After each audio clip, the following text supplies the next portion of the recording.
Assalamu alaikum musidɓe tedduɓe yeɓiyankoɓe Ayaw Pindi TV jama Allah wale mon min calmini gote mon kala ɗo wawi wonde no wawi wonirde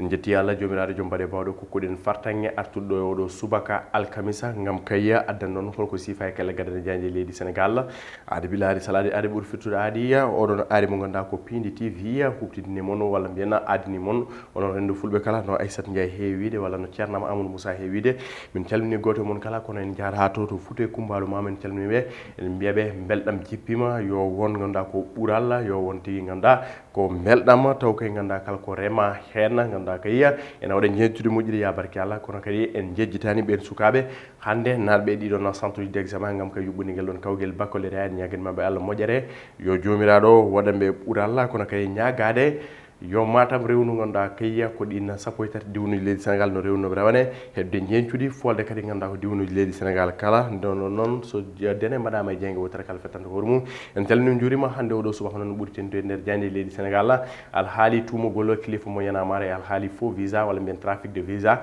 kono kadi e juɓɓingol maggal mo Touba e nguɗon batu CRD juɓɓinama hange yesso gouverneur kono kadi porte parole halif général des Mourides gudditirten oɗo subaka koye jayde libération wayno nder neɗon jani ɓe garti koye alhaali dépense uji ɗi ganduɗa tigui janiyankoɓe libération mbi ko des dépenses troublantes ene wayno alhaali ganduɗa ko ministre de la communication ministre du commerce kamɓe ministre des forces fonds covid 19 ene wayno de ko alhaali ganduɗa ko ɗiɗon dépense uji woni ko tuuli haqqillaji mabɓe Abdoulaye Diop noon la presse traditionnelle ɗo ɗum ɗo noon e enveloppe mo ganduɗa ko supposé 333 millions de coppret CFA ene wayno noon woni ko alhaali laaɓani tigui ganduɗa ko ɓeɗon janiyankoɓe libération e nder neɗon jani kadi ɓe cuuti ko guifade oɗon mo ganduɗa ko Mamoudou Ibra Kane horejo CDEPS ganduɗa kay ko gomore ndingu janiyankoɓe ɓe mbi ko chiffraji ɗi ganduɗa ko waɗoɗi annoncé ɗi faade oɗon patronat wona chiffraji ganduɗa kay kone laaɓiɓe kamɓe janiyankoɓe libération ko lorsque noon ɓe mbaɗi hen ɗum ne tawi nder ndeɗo jani tenti tigui nder hello mabɓe joyoɓo yadde natalla ɓen ɓe ganduɗa ko ardiɓe ɗiɗon gomuji jaɓanen jayde le soleil oɗo subaka ɓe gatti koye gonka rafi covid 19 ɗo e nder leydi Sénégal kono kay e hollirde rafi ene wawi somade e nder rafi walla rafi molo e nder rafi ɓe mbi ko une maladie peut en cacher une autre ene wayno de ɗum woni ko tawte nder ndeɗo jane kono ɓe kolliti to Bignona ko diram sosama yimɓe kayya ene mbaɗa soppo jolo hakkude mon e ganduɗa kayya ko ɗiɗon nokkuji gam kay hebde oɗon dose de vaccin covid 19 ɗum ne tawe nder ndeɗo jane kono kayya ɓe mbi ko ganduɗa kay ko patient ngaji kala walla mbiyana tawteɓe nder centre uji foof mon kala ne heeɓi hebde yiiɗi hebde oɗon dose mum do vaccin Johnson & Johnson ɗum ne tawe nder ndeɗo jayde ganduɗa kay ko le soleil e oɗo subaka alkamisa l'observateur ganduɗa kay ha joni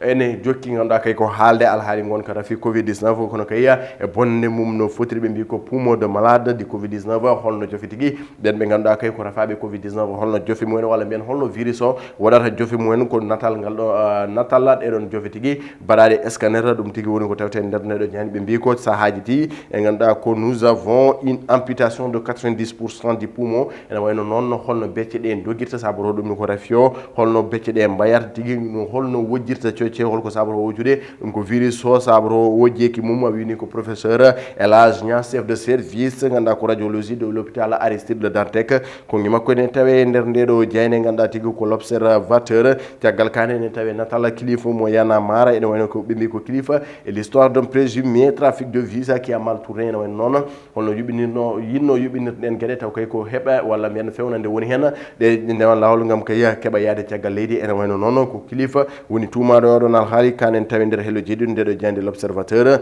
ɗum noon woni koɓe gatti kono kay protocole sanitaire ganduɗa ko baccalauréat beele de ɓen sukaɓe mbawa yuɓɓinde guel ɗon kaw guella no hanniti ni wertago leydi Sénégal kala janenkoɓe l'observateur garti hen no hanniti ni oɗo subaka ha joni ganduɗa ko alhaali kilifa mo yanamare ne jokki nder jandeji leydi Sénégal kilifa mo yanamare alhaali ɗiɗon visa ji walla mbiyanna ɗiɗon ɗereji lawol ene wayno ɗon ɗin million ngaji ɗi o heeɓi ɗum dene tawe nder ndeɗon jande ganduɗa tigui ko vox populi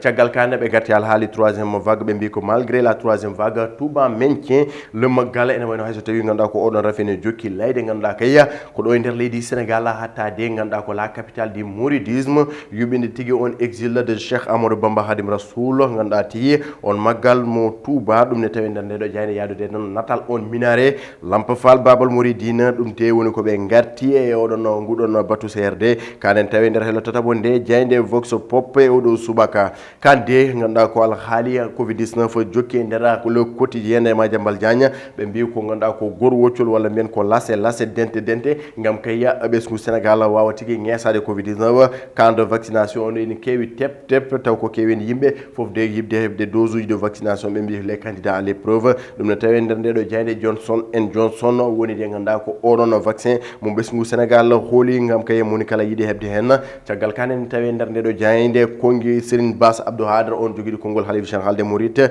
haali juɓɓingol maggal mo Touba ɗum ne tawi nder hello tataɓo nde jayde quotidien le quotidien jaɓanen jayde la Saint ene tawi alhaaliya cimtol ngol ganduɗa tigui rapport RSE 2020 Sonatel noon waɗi exposé force mum walla mbiyen holliti mbawko mum e doole mum kala hitande noon ngolɗon cimtol holliti kene tolno 239 milliards ko préje CFA woni nde ko RSE holliri Sonatel ene nana kono kay 80 000 emploi woni de koɓe juɓɓinta ɗo e nder leydi Sénégal kamɓe nguɗon goomu Sénélec tentin ɗum noon ko ngol cimtol RSE ɗum ne tawi nder ndeɗo jayde caggal kan noon ɓe gaari alhaali ganduɗa tigui ko opposition leydi Sénégal jayne koɓe las mbi ko maré basse opposition ne may messe oɗo saaha walla mbiyen ene yantini no feewi kanen tawi nder ndeɗon jayde les échos oɗo subaka ari koye ganduɗa ko alhaali ɗiɗon étudiant ji nogas joyi riwnoɓe e nder duɗal jaabi ha tirtingal 50 Diop ene wayno noon ɓe mbaɗino recours nawde kaɗon haala to cour suprême beele de aɓe kebta fartange artude janggude ngal ɗon duɗal kan haalani tawi nder ndeɗo jayde caggal kane e nder nde jayde les échos ene soyne natal on mo ganduɗa ko porte parole joguiɗo konngol Khalife général des Mourides o wiyete ko Serigne Bass Abdou Hadre ene wayno noon o wi ko Touba maintien le baggal et sans remet à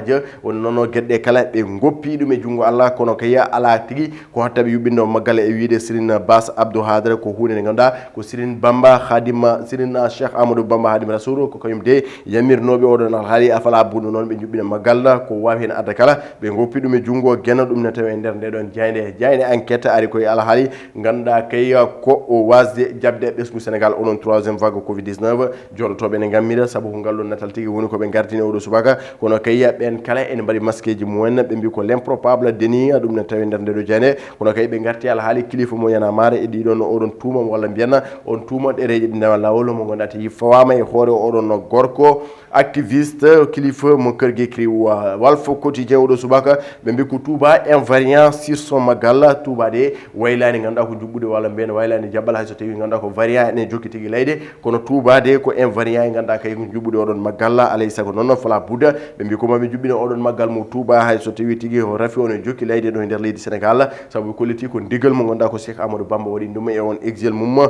fade Gabon ɗum ne tawi nder ganduɗa ko ndeɗon jayde Walf Quotidien nder hel mabɓe jeeɗiɗo jaɓanen jayde rewmi ha joni ko kaɗon haala jokki toon ɓe mbi ko tuuma maintien le maggal yarde natal on Serigne Mountakha Bassirou Mbacké Khalife général des Mourides e on porte parole Serigne Bass Abdou Hadre wonde de ganduɗa ko maɓe juɓɓinoɗo maggal kono kaya yadude rentade ɗe ɗon kuule dentoɗo covid-19 ɓornade masque alay saago mesure aji barriére ɗum nde ne tawi nder ndeɗo jayde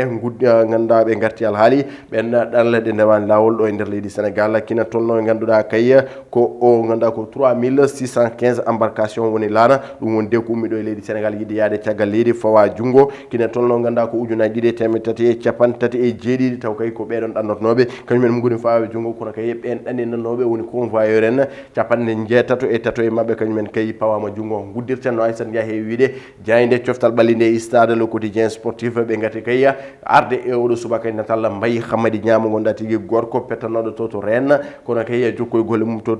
Qatar ene wayno oɗo saaha ɓe mbi ko mayña à l'heure du choix hakkude Nantes e Anderlecht wuddude Celtic comme Venezia ɗeɗon kolibaji kala ene pawe makko yitere kono kay yidde oɗon gorko ara toon yuɓɓinde gueɗe mum no hannirta ni caggal kan janen ko ɓi stade gaari ganduɗa kay ko les Lions ganduɗa kay wonɓe yuɓɓinde golle paytinde ɗo e nder leydi Sénégal ɓe mbi ko pré-saison performance des Lions ene wayno noon ganduɗa ko ñanna wondude ko Famara Diédhiou e on Mame Biram Diouf puɗɗirima no hannirta ni golle jooɗe saabu kay luggude bituji e nder kolobaji mumen caggal kan ɓe gati afro basket masculine 2021 ɓe min noon les Lions débute ce jeudi hande o noon woni ko ganduɗa baɗolen men Sénégal puɗɗoto e guel ɗon kawguel kono kay e ngal ɗon pottital